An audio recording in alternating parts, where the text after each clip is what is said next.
All those bloggers. But now we have to go to someone who's not nearly as charming as he is tall. He's actually so tall we don't have a picture for him. Let's just bring him on here. Spurs blogger, 48 Minutes of Hell's own Andrew McNeill. Look how tall he is! I'm standing over the monitor. How you doing, dude? I'm doing all right. How are y'all? I'm good. Are you coming to us live from the South by Southwest offices right now? Where are you? I am. If you can see behind me, there are many panels being slotted from last year's event. Nice, man. Well, let's start off with what happened last night, which got kind of weird. Andrew Bynum had 30 rebounds. What? Yeah. I have no idea. It was a mess. Hey, can you turn your mic up a little bit before you go on? Sorry. Yeah, I can do that. All right, so for those who missed it, the Spurs had 33 rebounds, and Andrew Bynum had 30. On the plus side, he only had 16 points because he couldn't make anything. But this has been a big concern of the Spurs. Are they so matchup dependent that in the playoffs they could catch a bad one and get knocked out early like they were last year? Andrew, what should we be making of this? I think we knew going in that the Spurs weren't going to be a very good, inside rebounding team. But I think I'll be more concerned if the same thing happens tonight. I think I knew going in that they were going to get beat on the boards. Obviously, that they're not good inside. But if we see the same thing, the same disparity happen tonight, then I think people are going to really be concerned. But I don't expect that to happen. That's just my opinion. Well, why would things be different this year in the playoffs than they were last year? Well, I think we're going to see more Tiago Splitter. He's a better defensive rebounder than DeJuan Blair, I think, and Tim Duncan's, I think, been better than he was last year. So the more those two see the court, especially if they do play together, I think we'll see better defensive rebounding from them.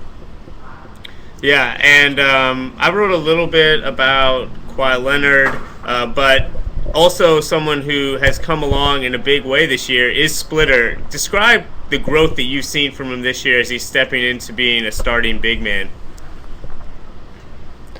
When Splitter came over, I think everyone was a little bit confused because he was the Spanish League MVP, and then I think some people had too high expectations offensively, and then he came over and didn't play much last year. But I think we're seeing a little more of his game offensively in the post, where they're able to throw the ball down into him and let him, players can work off of him. He's a good passer, so I think we're seeing some better offensive game from him this year. Which I don't know if people expected after last year when he was basically just setting picks and running to the basket.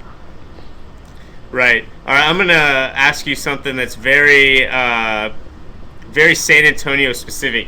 You interview or are in the presence of Greg Popovich, who has an aura that is unmatched in the NBA. He was in enemy lines as a spy, probably has killed dozens of people.